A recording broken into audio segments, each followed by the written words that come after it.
안녕하세요. 10년 이상 다이어트와 대사질환을 진료해온 한의사가 그 경험을 솔직하게 풀어드립니다. AI에도 푹 빠져 있어서 영상과 자료도 직접 AI로 만들고 있습니다. 몸을 더 알고 싶으시다면 구독, 좋아요, 알림 설정 부탁드립니다. 지난 1강에서 우리는 한 가지 결론에 도달했습니다. 칼로리는 양이고 호르몬은 방향이다. 그리고 2강에서는 그 호르몬이 하나가 아니라 여러 개가 함께 작동하는 시스템이라는 것을 봤습니다. 인슐린, 렙틴, 그렐린, 코르티솔, GLP-1까지. 여기서 자연스럽게 다음 질문이 따라옵니다. 그럼 어떤 식단이 호르몬 환경에 가장 좋을까? 그런데 다이어트를 한 번이라도 검색해 보신 분들은 머리가 아프셨을 겁니다. 저지방, 저탄수, 키토제닉, 지중해식, 대시, 팔레오, 비건, 간헐적 단식, 1일 1식, 5대2 다이어트. 종류가 너무 많습니다. 도대체 뭘 따라야 하는지 알 수가 없죠. 그런데 오늘 강의를 끝까지 보시면 이 모든 식단들이 사실 두 가지 공통분모 위에서 움직인다는 걸 알게 되실 겁니다. 이름이 다르고 포장이 다를 뿐 효과를 보이는 식단들은 비슷한 방향을 공유하고 있습니다. 오늘은 식단의 역사를 따라가겠습니다. 1950년대 미국에서 시작된 저지방 권고가 어떻게 식품 환경을 바꿨는지, 그 반작용으로 등장한 저탄수화물과 키토제닉이 왜 다시 주목받는지, 지중해식, 간헐적 단식, 팔레오 같은 식단이 효과 있는 진짜 이유는 무엇인지, 오늘 강의를 한 줄로 요약하면 이것입니다. 다이어트의 본질은 두 가지뿐이다. 무엇을 먹는가, 그리고 언제 먹는가. 2강에서 배운 호르몬 관점으로 보면 모든 식단의 정체가 명확하게 보이실 겁니다. 시작하겠습니다. 이야기는 1950년대 미국에서 시작됩니다. 20세기 중반 미국에서는 심장병이 주요 사망 원인으로 크게 부각됐습니다. 평균 수명이 늘고 생활 양식이 바뀌고 식단이 서구화되면서 심장병을 어떻게 예방할 것인가가 중요한 공중보건 문제가 됐습니다. 이 시기에 가장 큰 영향력을 가진 학자가 앤셀 키스 박사였습니다. 키스 박사는 여러 나라의 식단과 심장병 발생률을 비교하면서 한 가지 가설을 제시했습니다. 포화지방 섭취가 많은 나라일수록 심장병이 많다. 이걸 식이심장 가설이라고 합니다. 이 가설을 검토하기 위해 1950년대 후반부터 시작된 대표적 연구가 7개국 연구입니다. 미국, 핀란드, 네덜란드, 이탈리아, 그리스, 유고슬라비아, 일본의 중년 남성들을 장기간 추적한 관찰 연구였습니다. 여기서 흔히 알려진 비판이 있습니다. 키스가 자기 주장에 맞는 7개국만 골랐다는 이야기입니다. 이 표현은 다소 단순화된 비판입니다. 실제 7개국 연구는 처음부터 여러 지역의 남성 집단을 장기 추적하는 방식으로 설계된 코호트 연구였습니다. 하지만 그렇다고 비판이 사라지는 것은 아닙니다. 7개국 연구는 중요한 관찰 자료였지만 포화지방, 콜레스테롤, 심장병의 관계를 하나의 직선적 인과관계로 확정하기에는 한계가 있었습니다. 특히 이후 연구가 쌓이면서 단순히 지방을 줄이면 건강해진다는 메시지는 지나치게 거칠다라는 지적이 나왔습니다. 지방의 종류, 탄수화물의 질, 정제당 섭취, 가공식품, 전체 식사 패턴까지 함께 봐야 한다는 방향으로 논의가 넓어졌습니다. 이런 배경 위에서 1977년 미국 정부는 식이 지침을 발표했고 포화지방과 콜레스테롤뿐 아니라 전체 지방 섭취까지 줄이는 방향을 제시했습니다. 문제는 이 메시지가 대중에게 전달되는 과정에서 저지방이 곧 건강식이라는 단순한 구호로 굳어졌다는 점입니다. 1977년 미국의 식이 목표는 지방, 특히 포화지방과 콜레스테롤을 줄이고 복합 탄수화물의 비중을 늘리는 방향이었습니다. 여기서 한 가지 짚고 가야 할 부분이 있습니다. 원래 의도는 설탕과 흰빵을 더 먹으라는 것이 아니었습니다. 의도는 통곡물, 채소, 콩 같은 복합 탄수화물의 비중을 늘리자는 것이었습니다. 그런데 대중 메시지와 식품 산업에서는 저지방이라는 단어만 강조됐습니다. 그러면서 지방을 뺀 자리에 설탕과 정제 탄수화물을 넣은 제품들이 늘어났습니다. 권고의 의도와 시장의 변형이 달라진 겁니다. 이게 이후 수십 년간 미국과 전 세계 식품 산업 그리고 일반 가정의 식단을 바꿔놓게 됩니다.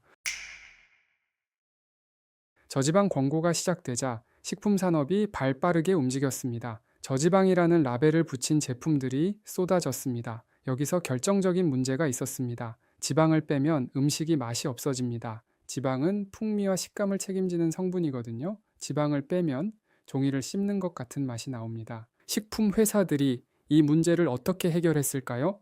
모든 저지방 제품이 그런 것은 아니지만 많은 가공식품에서 지방을 줄인 대신 당류나 전분, 시럽을 넣어서 맛과 식감을 보완했습니다. 저지방 요거트에 설탕이 더 들어가는 경우가 흔하게 나왔고 일부 저지방 시리얼이나 드레싱에서도 비슷한 패턴이 보였습니다. 이 이야기를 1강에서 한번 다뤘었죠. 그때 저지방 요거트에 설탕이 들어갑니다. 시리얼에도 설탕이 들어갑니다. 소스에도 설탕이 들어갑니다. 라고 말씀드렸습니다. 1977년 발표되어 1980년대부터 본격적으로 식품 산업에 적용된 이 권고가 그 배경이었던 겁니다. 1977년 저지방 권고가 시작된 이후 미국인의 평균 식단을 보면 지방 섭취 비율은 줄었고 정제 탄수화물 섭취는 늘어났습니다. 같은 기간 동안 비만율도 함께 올라갔습니다. 여기서 한 가지는 분명히 해두고 가겠습니다. 저지방 권고가 비만의 단일 원인이라고 단정하기는 어렵습니다. 같은 시기에 외식 증가, 가공식품 산업 성장, 좌식 생활 증가, 수면 시간 감소 같은 여러 요인이 함께 변화했기 때문입니다. 다만 한 가지는 분명히 말할 수 있습니다. 지방만 줄이면 건강해진다는 단순한 메시지가 식품 환경에서 의도치 않은 변형을 만들었다는 것입니다. 2강에서 배운 호르몬 관점으로 보시면 그 메커니즘이 보입니다. 지방은 인슐린을 거의 자극하지 않습니다. 반면 정제 탄수화물과 설탕은 인슐린을 빠르게 자극합니다. 결국 지방을 빼고 정제 탄수화물을 늘린 식단은 호르몬적으로 인슐린을 더 자주 자극하는 식단이 됩니다. 저장 모드에 더 자주 들어가는 식단이라는 뜻입니다. 핵심은 이렇습니다. 저지방식이 권고 자체가 잘못이라기보다 그 권고가 식품 산업과 대중 메시지를 거치며 고탄수화물, 고가공 식단으로 변형된 과정이 문제였습니다. 저지방 중심 식단의 한계가 점점 드러나면서 반대 방향의 식단이 등장합니다. 가장 먼저 깃발을 든 사람이 로버트 애킨스 박사였습니다. 1972년 그는 책을 출판합니다. 애킨스 박사의 다이어트 혁명이라는 책이었습니다. 핵심 주장은 단순했습니다. 탄수화물을 줄이고 지방과 단백질을 충분히 먹어라. 당시에는 정부 권고와 정반대 방향이었기 때문에 학계에서 비판도 많이 받았습니다. 그런데 이 식단이 실제로 체중 감량에 효과를 보이는 사례가 많았습니다. 책은 베스트셀러가 됐고 애킨스 다이어트는 한때 큰 유행이 됐습니다. 다만 한계도 있었습니다. 단백질 비중이 지나치게 높으면 간에서 포도당을 새로 만드는 과정이 활발해져 케토시스 진입이 잘 안 됩니다. 고기만 많이 먹으면 살이 빠진다는 단순화된 메시지로 변형되면서 정작 호르몬 환경 회복이라는 핵심을 놓친 사례도 많았습니다. 그래서 한동안 인기가 식었습니다. 애킨스의 정신을 이어받아 더 정교하게 만든 게 키토제닉 다이어트, 줄여서 키토입니다. 사실 키토 식단의 역사는 더 오래됐습니다. 1920년대부터 소아 뇌전증, 그러니까 소아 간질 치료에 사용된 의학적 식단이었습니다. 이게 다이어트 영역으로 재발견된 거죠. 체중 감량용 키토에서는 보통 다음과 같은 비율로 식단을 구성합니다. 지방 70% 안팎, 단백질 20% 안팎, 탄수화물은 5%에서 10% 정도, 다만 실제 비율은 목적과 건강 상태에 따라 달라집니다. 의학적 케톤식은 4대1, 3대1 같은 더 엄격한 비율도 있고 체중 감량용 키토는 더 다양한 변형이 있습니다. 탄수화물 섭취가 매우 적어지면 간은 지방산을 이용해 케톤을 만들기 시작합니다. 그리고 몸은 포도당 의존도를 낮추며 지방과 케톤을 더 많이 쓰는 방향으로 전환됩니다. 이때 식이지방과 저장지방이 모두 연료 흐름에 관여합니다. 이 상태를 케토시스라고 합니다. 키토 식단의 목표가 이 케토시스 상태에 들어가는 것입니다. 2강에서 배운 호르몬 관점으로 키토를 보시면 왜 효과가 있는지 명확합니다. 첫째, 탄수화물 섭취가 매우 적기 때문에 식후 혈당과 인슐린 변동이 작아집니다. 호르몬적으로 저장 모드에서 벗어나기 좋은 환경이 만들어집니다. 둘째, 지방산과 케톤 사용이 증가합니다. 식이지방과 저장지방이 모두 연료 흐름에 관여합니다. 셋째, 식욕이 감소합니다. 자연스럽게 섭취량이 줄어듭니다. 2강에서 다룬 그렐린이 폭발하지 않는 환경이 만들어지는 거죠. 넷째, 혈당이 안정됩니다. 식후 졸림과 단 음식 갈망이 줄어듭니다. 키토에 대해 가장 자주 나오는 비판이 너무 엄격해서 평생 유지할 수 없다는 것입니다. 이 통념은 다시 봐야 합니다. 잘 설계되고 본인에게 맞는 분에게는 키토를 장기적으로 유지하는 임상 사례들이 보고됩니다. 실제로 10년 이상 키토를 유지하면서 건강을 잘 관리하는 사례들이 적지 않습니다. 다만 그러기 위해서는 단순히 탄수화물만 줄이면 된다가 아닙니다. 단백질의 양과 질을 정교하게 챙기고 전해질과 미네랄을 관리하고 지방의 종류를 잘 선택하고 본인의 건강 상태와 라이프 스타일에 맞춰서 조정해야 합니다. 사회생활에서의 실천 부담은 분명히 있습니다. 회식, 가족 식사, 외식이 어려워질 수 있습니다. 하지만 이는 생리학적 한계라기보다 환경적 적응의 문제에 가깝습니다. 특히 한 가지 짚어야 할 부분이 있습니다. 인슐린 저항성, 대사증후군, 지방간 같은 대사 문제가 진행된 분에게는 키토가 다른 식단보다 더 효과적인 선택지가 될 수 있습니다. 호르몬 환경 자체를 회복시키는 효과가 그만큼 강하기 때문입니다. 제가 진료실에서 만나는 환자분들 중에도 가벼운 식단으로는 효과가 잘 안 나오시다가 저탄수식이로 바꾸시고 분명한 변화를 보이신 분들이 많습니다. 초기 적응기에 두통, 피로, 어지러움이 있을 수 있습니다. 흔히 키토플루라고 부릅니다. 전해질 보충으로 상당 부분 완화 가능합니다. 그리고 신장 기능, 간 기능, 갑상선 상태, 복용 중인 약물에 따라 적합도가 달라질 수 있습니다. 혼자 시작하기보다 의료진의 가이드를 받으시면 더 안전하고 효과적입니다. 핵심을 정리하면 이렇습니다. 키토는 호르몬 관점에서 강한 효과를 낼 수 있는 식단입니다. 단기에만 가능한 부스터라는 통념과 달리 잘 설계된 키토는 장기 유지도 가능합니다. 특히 대사 문제가 진행된 분에게는 다른 식단보다 더 적합할 수 있습니다. 저지방과 저탄수화물 사이에는 수많은 식단이 있습니다. 하나씩 살펴보겠습니다. 지중해식 식단입니다. 올리브유, 생선, 견과류, 채소, 통곡물 위주의 식단입니다. 그리스, 이탈리아 사람들이 전통적으로 먹는 방식입니다. 심혈관 건강 연구가 가장 많이 쌓여 있는 식단 중 하나로 알려져 있습니다. 지중해식의 강점은 한 가지로 설명되지 않습니다. 불포화 지방, 식이섬유, 폴리페놀, 생선의 오메가3, 견과류, 낮은 초가공식품 비율, 그리고 가족이나 이웃과 함께 먹는 식사 문화까지 여러 요인이 함께 작용하는 식단입니다. 여기서 한 가지 짚어야 할 부분이 있습니다. 지중해식은 일반적인 건강 유지에는 매우 좋은 식단입니다. 다만 모두에게 최적의 평생 식단이라는 통념에는 몇 가지 한계가 있습니다. 첫째, 지중해식이라는 정의 자체가 모호합니다. 그리스, 이탈리아, 스페인의 식단이 각각 다르고 1960년대 지중해 농촌의 식단을 현대 한국 도시 환경에서 그대로 재현하기는 매우 어렵습니다. 한국에서 매일 신선한 지중해식 재료를 구입해 균형 있게 먹는 것이 현실적으로 쉽지 않을 수 있습니다. 둘째, 지중해식은 여전히 탄수화물 비중이 적지 않습니다. 정제 탄수화물 대신 통곡물, 콩, 과일을 쓴다는 점에서 1977년 권고 변형판보다는 분명 낫습니다. 다만 이 강에서 본 인슐린 저항성이 이미 진행된 분에게는 탄수화물의 질을 높이는 것만으로는 호르몬 환경을 빠르게 되돌리기 어려울 수 있습니다. 정리하면 이렇습니다. 일반적으로 건강한 분이 시작하기에는 지중해식은 부담이 적고 좋은 선택입니다. 다만 이미 대사 문제가 진행된 분의 체중 감량에는 한계가 있을 수 있습니다. 본인의 대사 상태, 식습관, 사회 환경에 따라 적합도가 달라집니다. 팔레오 식단입니다. 구석기인처럼 먹자는 컨셉입니다. 고기, 생선, 채소, 과일, 견과류는 권장하고 곡물, 콩, 유제품, 가공식품은 제한하는 농경 이전 인류가 먹던 음식만 먹자는 발상입니다.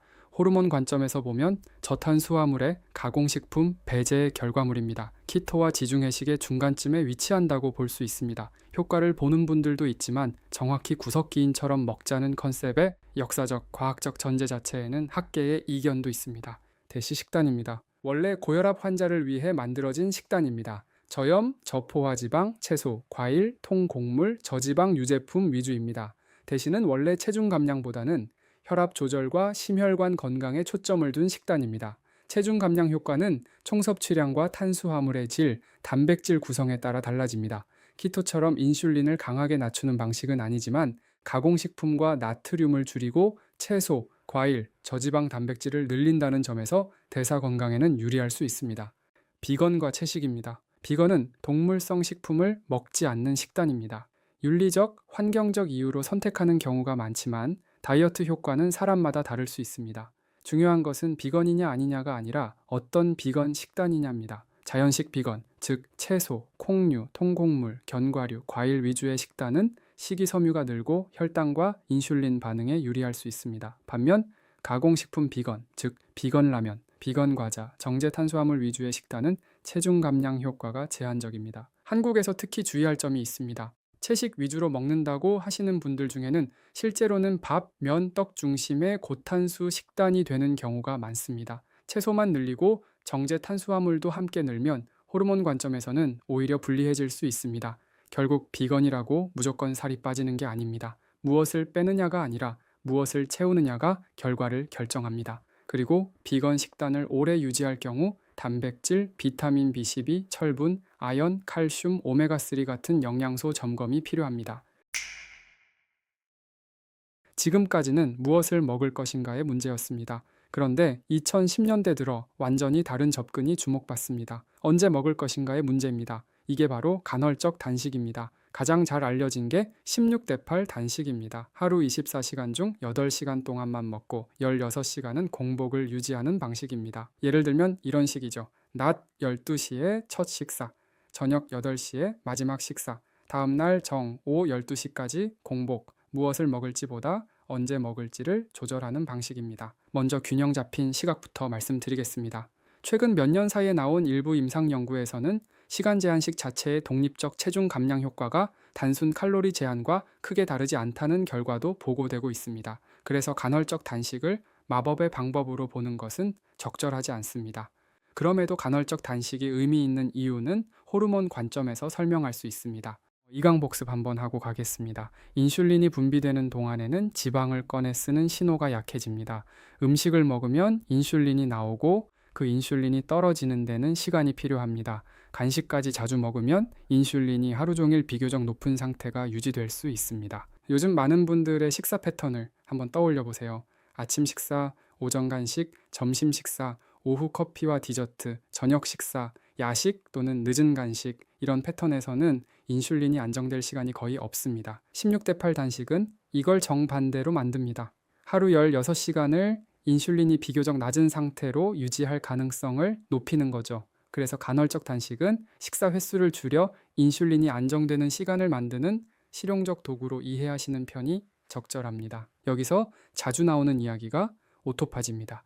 자가포식이라고도 부르는 세포가 손상된 단백질을 분해해서 재활용하는 과정입니다. 2016년 일본의 오스미오 시노리 박사가 오토파지 연구로 노벨 생리의학상을 수상한 뒤로 일반인들 사이에서도 관심이 커졌습니다. 그러면서 16시간 공복이면 오토파지가 켜진다는 식의 단순한 주장이 퍼지기도 했습니다. 이 부분은 신중하게 봐야 합니다. 단식과 오토파지의 관계는 학계에서 활발히 연구되고 있지만 사람에서 어느 정도 공복이 어떤 조직에서 얼마나 의미 있는 변화를 만드는지를 단순하게 말하기는 아직 어렵습니다. 동물 실험과 세포 수준의 근거는 풍부하지만 인체에서 시간 기준을 단정하는 것은 신중해야 합니다. 따라서 간헐적 단식의 현실적인 장점은 식사 횟수를 줄이고 인슐린이 낮게 유지되는 시간을 늘리고 총 섭취량을 자연스럽게 줄이는 데 있다고 보는 것이 안전합니다.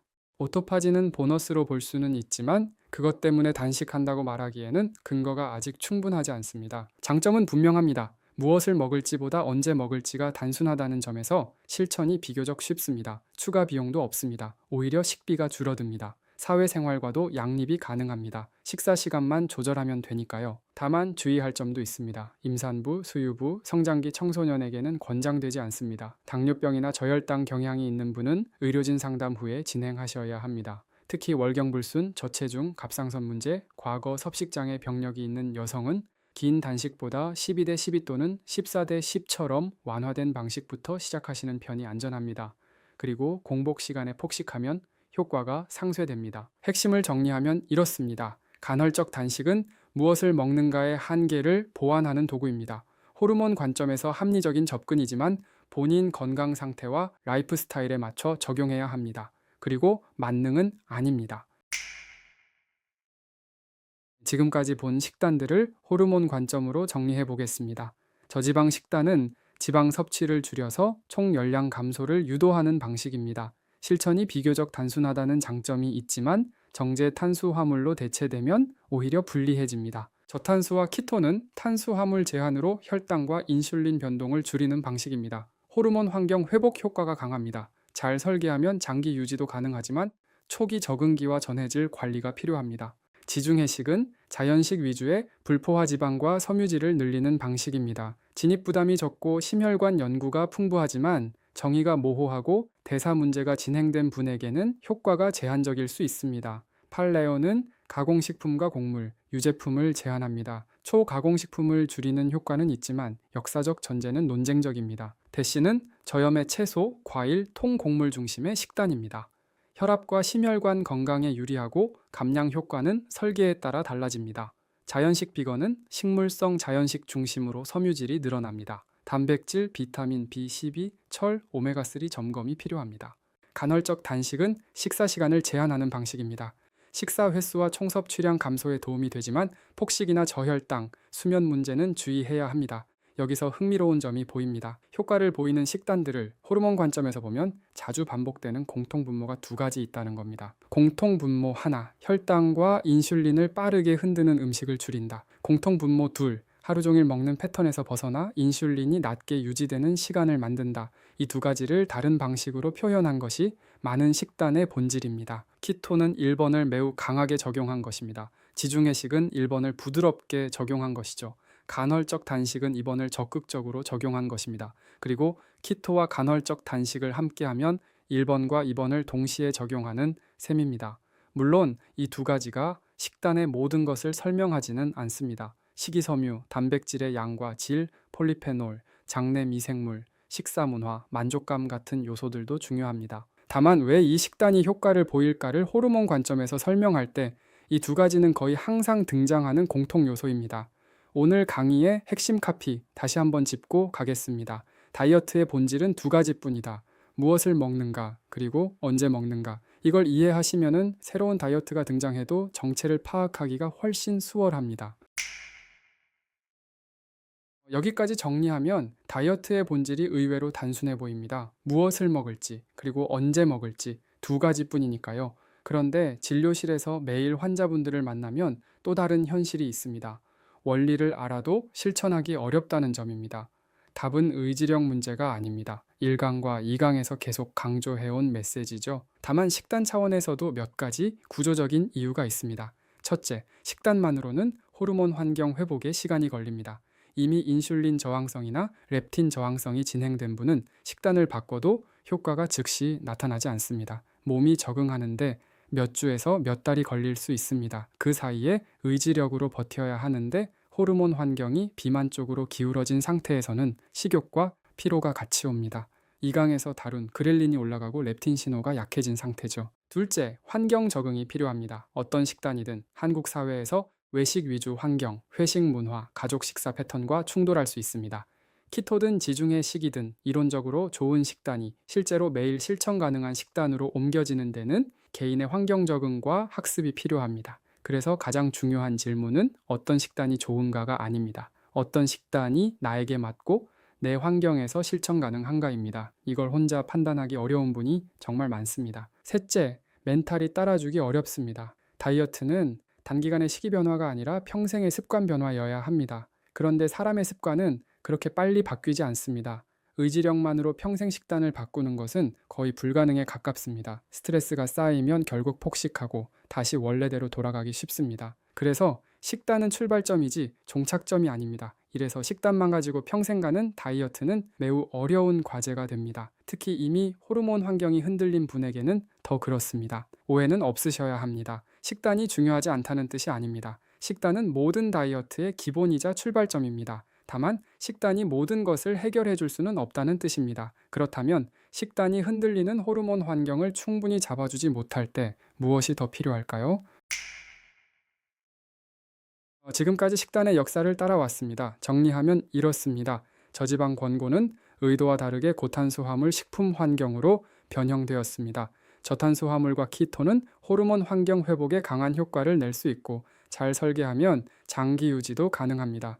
특히 대사 문제가 진행된 분에게 더 적합할 수 있습니다. 지중해식은 진입 부담이 적지만 모두에게 최적의 평생 식단이라는 통념에는 한계가 있습니다. 간헐적 단식은 실용적인 도구이지만 모두에게 맞는 것은 아닙니다. 그리고 어떤 식단이든 식단만으로 평생 가는 다이어트는 매우 어렵습니다. 오늘 강의의 핵심 카피 다시 한번 정리하겠습니다. 다이어트의 본질은 두 가지뿐이다. 무엇을 먹는가, 그리고 언제 먹는가.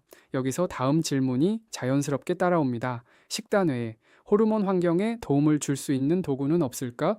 왜 어떤 사람은 같은 식단을 해도 효과가 더 잘 나오고 어떤 사람은 안 나올까? 식단은 호르몬 환경을 흔드는 가장 큰 변수입니다. 그런데 이미 인슐린 저항성, 렙틴 저항성, 만성염증이 진행된 분은 식단을 바꿔도 몸이 제 속도로 반응하지 못합니다. 식욕은 여전히 강하고 피로는 풀리지 않고 체중은 더디게 빠집니다. 이때 필요한 것이 식단이 만든 변화를 몸이 더 잘 받아들이도록 돕는 도구입니다. 약물, 운동, 수면 개선, 그리고 한약 같은 도구들이죠. 특히 한약에는 식욕, 소화, 혈당 반응, 염증, 에너지 대사에 관여하는 다양한 활성 성분이 들어 있습니다. 그리고 이것들은 모두 현대생리학과 양리학 용어로 설명할 수 있습니다. 다만 미리 한 가지 분명히 하겠습니다. 다음 4강에서는 한약을 기적의 다이어트 약으로 설명하지 않겠습니다. 대신 약초가 어떤 방식으로 호르몬 환경에 관여할 가능성이 있는지 현대 생리학 언어로 차분히 풀어보겠습니다. 그리고 한약이 식단의 한계를 어디까지 보완할 수 있고 어디서부터는 생활 습관과 의학적 관리가 필요한지도 함께 다루겠습니다. 오늘 강의 끝까지 봐주셔서 감사합니다. 좋아요와 구독 부탁드리고 다음 강의에서 또 뵙겠습니다. 감사합니다.